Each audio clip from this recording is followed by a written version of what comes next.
when the Islamic warrior Saladin conquered the Crusaders and took control of Jerusalem, all right, he entered into an agreement that the Muslims would protect the Christian churches.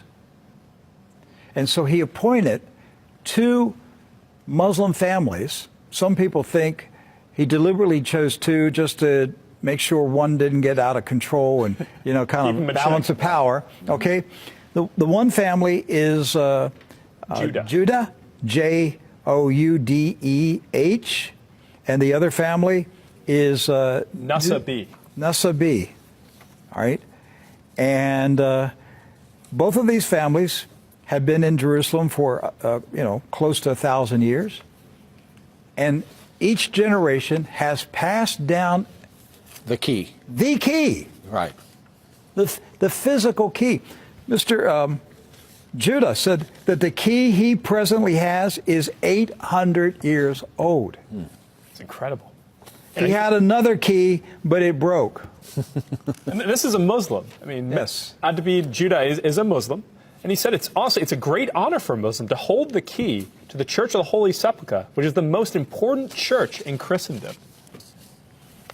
That's not disrespect. We don't hear this in America. We don't hear, because what we have been told is Christian Americans, you should hate Muslims, you should kill Muslims. Because they're going to tear down all the churches and basically just ransack them and everything else. But here we have 2 families that for nearly 1,000 years have actually been watching over Christian churches. That's right. So who planted into our minds here in America that we should hate and kill Muslims?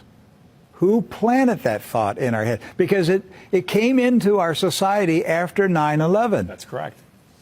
So 9/11 was a calculated, planned operation, and it changed everything in our country.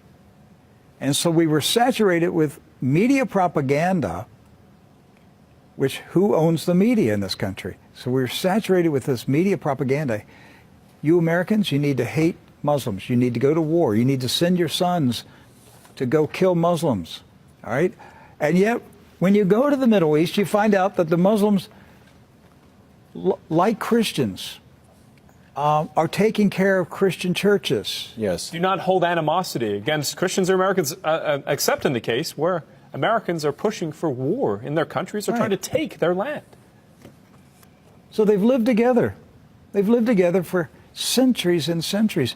Jews, Christians, and Muslims have lived together for centuries. They were buying and selling. They were trading. They were doing business together. They were building houses next door to each other for centuries. And it didn't change until the Zionists came. Now, see, you say, wait a minute, I thought Zionists are Jews. Not all Jews are Zionists. And not all Zionists are Jews. Right. Zionism is a political movement. Yes. Right. It's an ideology. Yes. Not an ethnicity. And so when the Zionists came to Jerusalem and Palestine, basically in the 1920s and 30s and 40s, all right, they came to agitate. They came to infiltrate. They came to seize control. And so they formed paramilitary groups, like Irgun.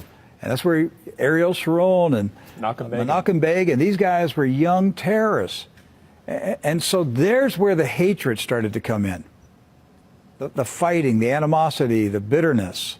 But it didn't start until the Zionists appeared.